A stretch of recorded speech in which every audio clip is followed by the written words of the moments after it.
The fifth Democratic debate will be hosted by MSNBC and The Washington Post on November 20th, 2019. The event will be held at Tyler Perry Studios in Atlanta, Georgia, making this the Bute, a Madea Democratic Debate. While this debate was widely predicted to feature far fewer candidates on stage due to higher standards set by the DNC, it doesn't look like that will be the case. With Klobuchar and Gabbard recently meeting the thresholds, at least 10 candidates will appear. The other 8 are, of course, Elizabeth Warren, Bernie Sanders, Joe Biden, Pete Buttigieg, Andrew Yang, Kamala Harris, Cory Booker, and Tom Steyer. This means that the only 2 candidates who appeared in the crowded 4th Democratic debate who did not secure a place in the 5th as of yet are Beto O'Rourke, who is sadly, not so sadly, dropped out of the race, and Julian Castro, who could still make the stage, but whose campaign is also in shambles. According to CBS and Politico, he's closing offices in 2 critical early states, New Hampshire and South Carolina. Time magazine also reported back on October 21st that Castro announced that if he didn't raise $800,000 by Halloween, he would drop out of the race. Doesn't exactly inspire confidence in his campaign. At any rate, in this video, I'll give you my predictions for everyone who has made the debate so far. I'll talk about what you're likely to see from each of them on the debate stage and where their campaign appears to be heading. Hopefully this will give you some sense of what is likely to happen in the November debate, and answer the question, who's worth watching?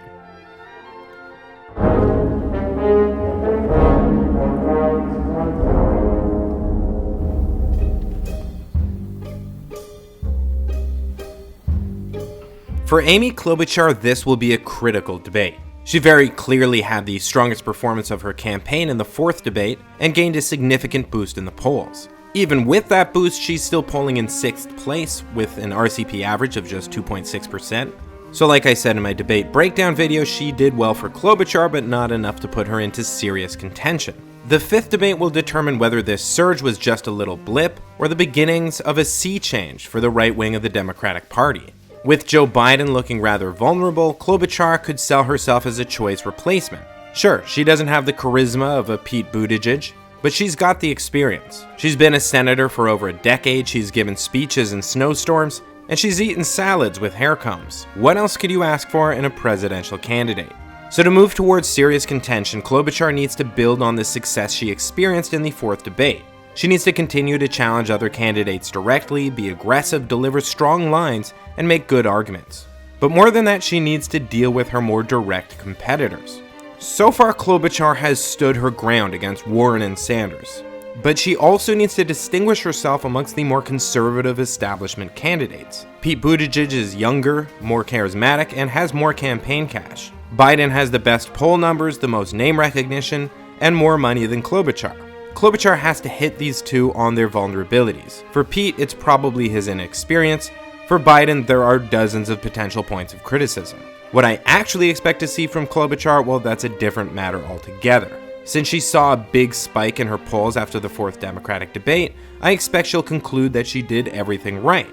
As a result, she'll likely go after Warren and Bernie, but ignore her centrist competitors. Best case scenario, this will get her to 5th place. But it won't make her a top-tier contender.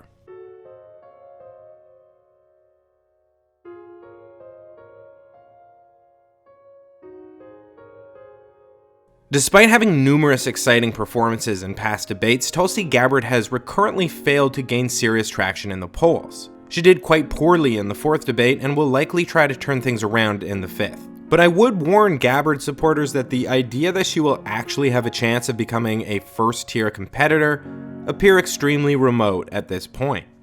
Tulsi has historically made waves by attacking other candidates and may attempt to go after Warren again as she did in the 4th debate. But perhaps she would want to adjust her tactics on how, as her questions for Warren seemed ineffective for picking a good fight. One issue Gabbard may want to bring up in this debate were the attacks issued against her by former Democratic presidential nominee Hillary Clinton. Clinton argued that Gabbard was being groomed by the GOP to run as a third-party candidate, and called her a Russian asset. These spurious smears were likely rooted in Clinton's resentment of Gabbard's highly publicized resignation from the DNC and endorsement of Sanders in 2016, but not in fact. But even as one of the most famous and famously disliked Democrats offered the gift of a prominent smear to Gabbard, her poll numbers did not seem to spike. This may be because her response to it was ineffective, or because Clinton's unsubstantiated hits were perceived as somewhat credible. A Washington Post analysis of Gabbard's supporters may offer another reason. Less educated voters are more likely than others to support her. She had 15% support from those with only a high school degree. Her supporters are less interested in politics than other likely Democratic caucus goers. So it could be that those most likely to become supporters of hers just simply missed the story.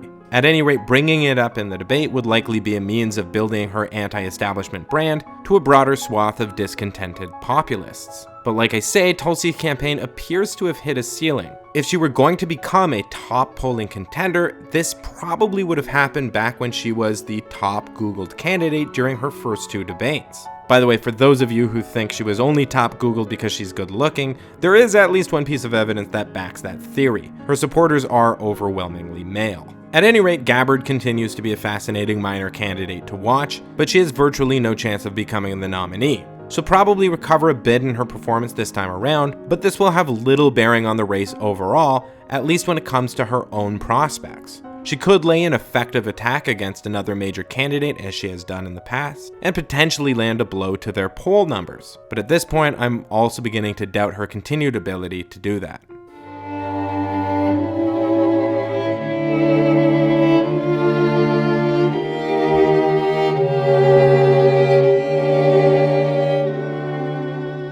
Tom Steyer is a candidate with no experience as a politician and has essentially bought his way onto the debate stage for a second time. His growth in both poll numbers and donations has relied almost exclusively on his massive self-funded ad buys. In my view, he isn't a particularly interesting candidate, he doesn't have any good ideas, and he wouldn't make for a winning Democratic ticket. So I want to be perfectly clear about my bias here. I mainly regard him as a distraction from the real candidates. I thought Steyer did a terrible job in the 4th debate, but I was not alone. He was rather universally acknowledged to be a loser, having failed to present original ideas, challenge other candidates effectively, or purport himself as a plausible candidate. Even CNN's Chris Cillizza described Steyer as a loser, writing, "When the most interesting thing about you in the debate is that you wore a plaid Christmas tie, you didn't have a good debate." Meow. Steyer is really a non-entity as far as I'm concerned. I don't expect anything from him in the 5th debate.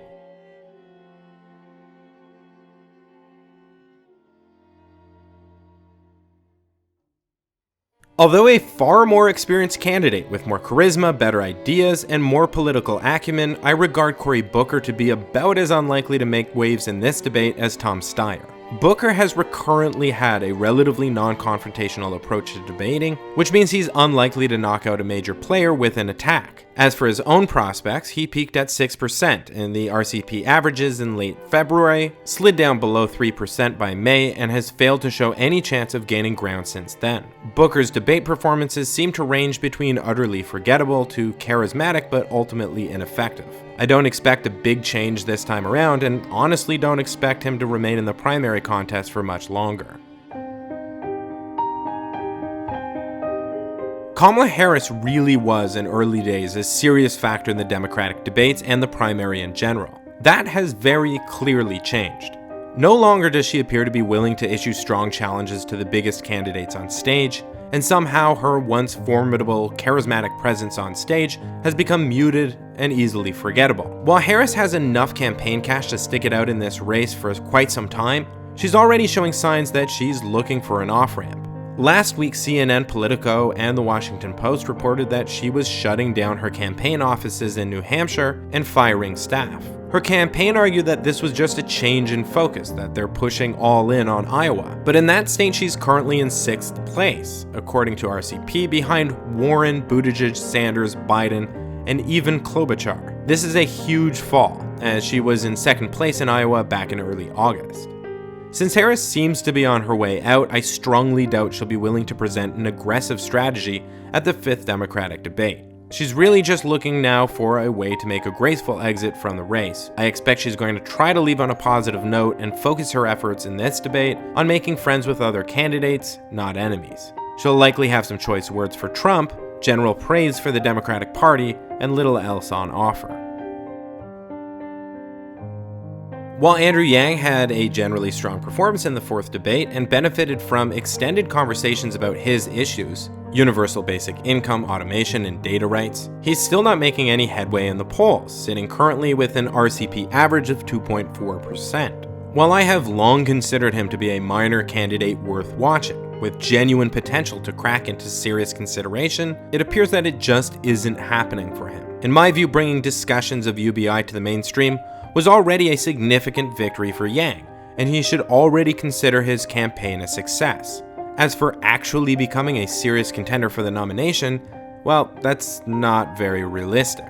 Yang has steadily improved in his debate performances over time, and I predict a strong performance this time around. He's not likely to issue an aggressive attack on another candidate, but he is likely to advocate strongly for his policies of choice.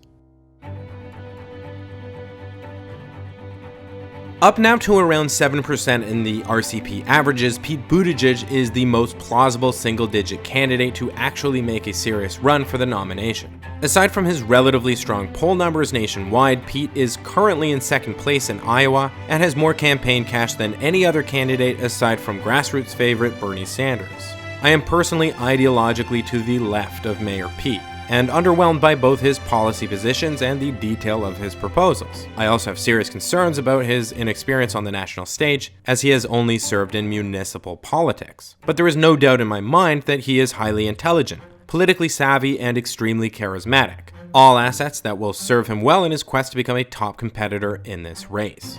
Coming off a strong performance in the fourth debate, Pete is likely to continue his new, more aggressive approach to debating in the November contest.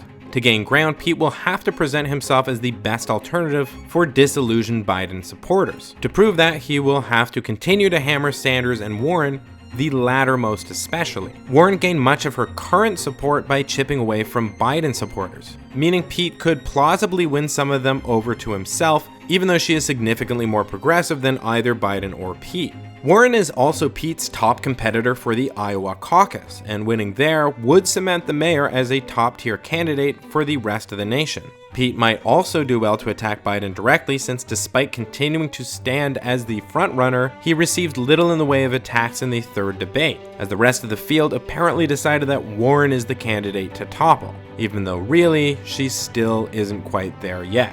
Still, I do not expect the mayor to go after Biden. Since being Biden's running mate is a reasonably likely consolation prize, Pete might win if he fails to secure the nomination himself. Biden's other likely choices would be Klobuchar, who has yet to prove herself to carry a strong base of support, or Kamala Harris, who would have been a shoo-in were it not for the damage she caused to Biden's campaign with her aggressive attacks on Biden over busing.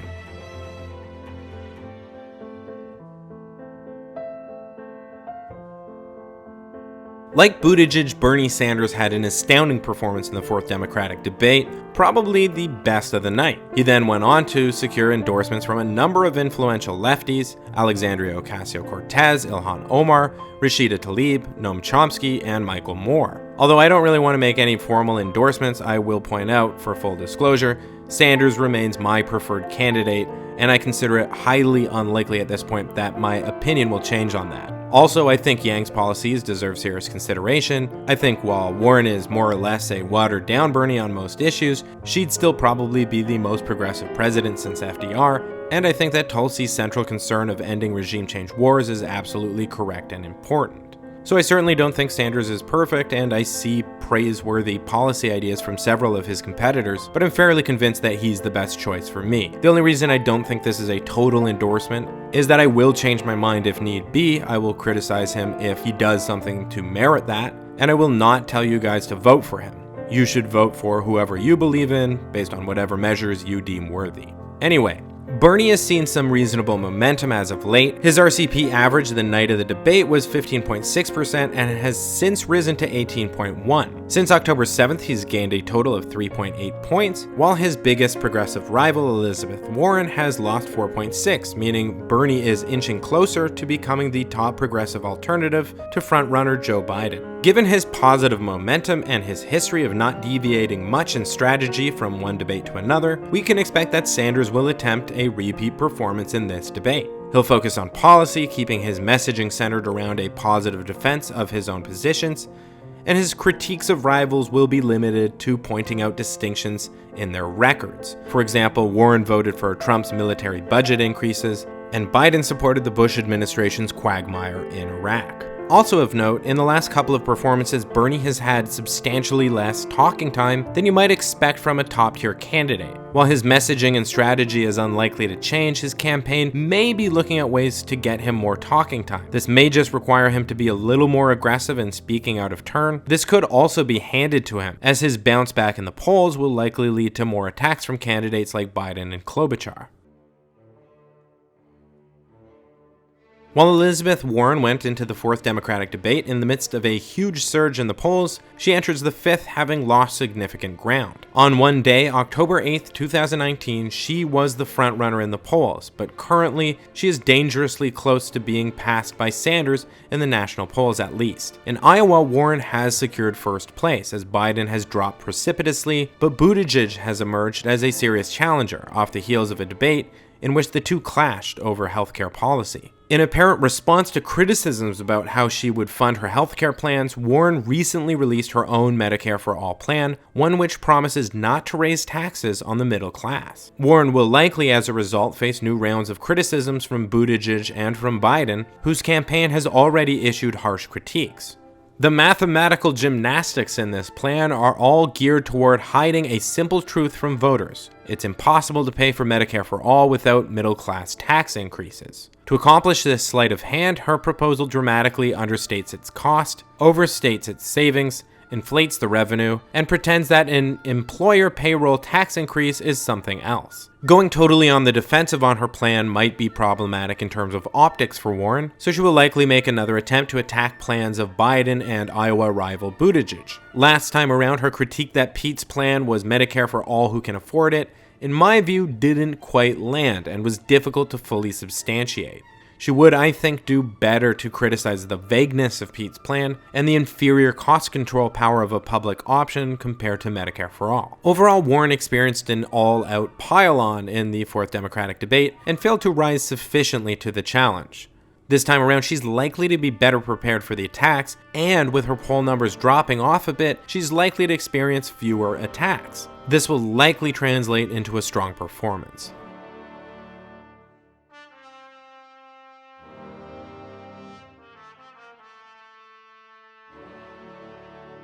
While faith in Joe Biden's stock has discernibly declined in the past few months, his polling remains relatively strong. From August to November, his peak RCP average of 32% has fallen by just 2 points. His average has never dropped below 25%, a threshold crossed only briefly by one other candidate. While Joe Biden has appeared to become slightly more and more forceful in debates as time goes on, his central strategy has been, and probably should be, to avoid taking damage. Despite screaming, "I got you" votes at Elizabeth Warren last time around, which was, by the way, a lie, any hit he took in the polls was temporary, as he has promptly bounced right back. Debate after debate, Biden has failed to answer questions, and has had a lot of weird moments, like referring to both Cory Booker and Bernie Sanders as the president. Still, he never drops below 25 points, and peaks around 30. Biden is not performing well in these debates, but his competitors have continuously failed to make his losses permanent, or to turn them to their own benefit.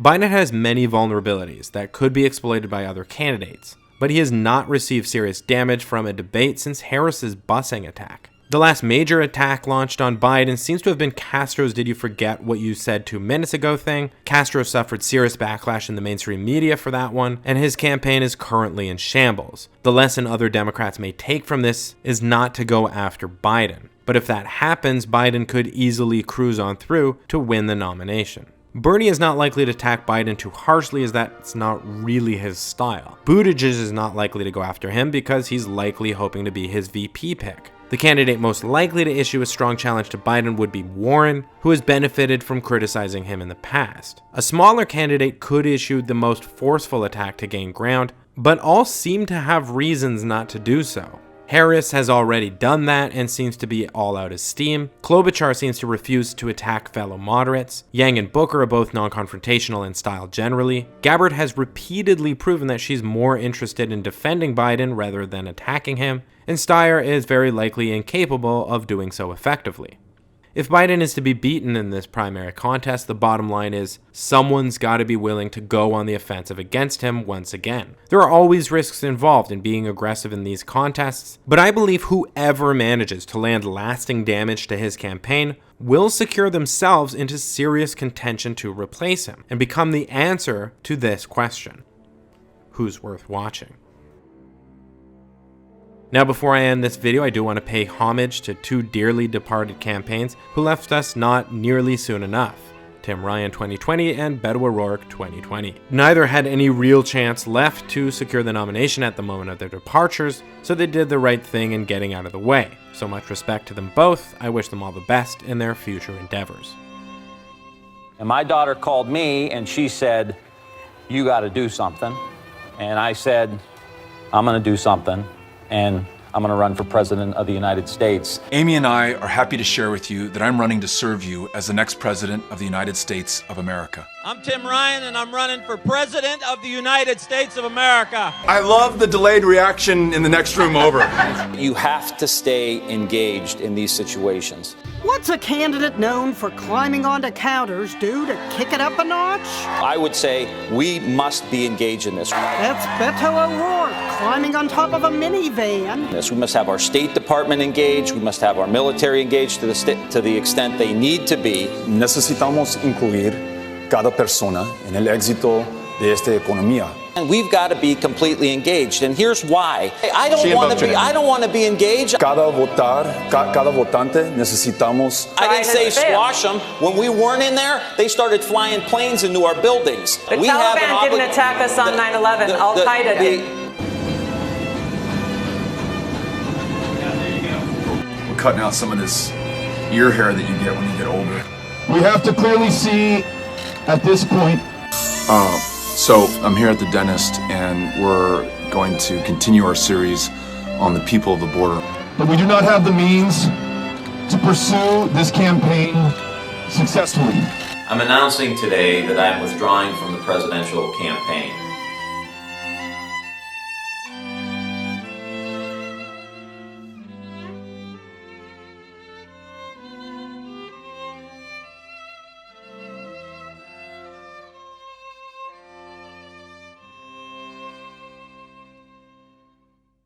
When we weren't in there, they started flying planes into our buildings.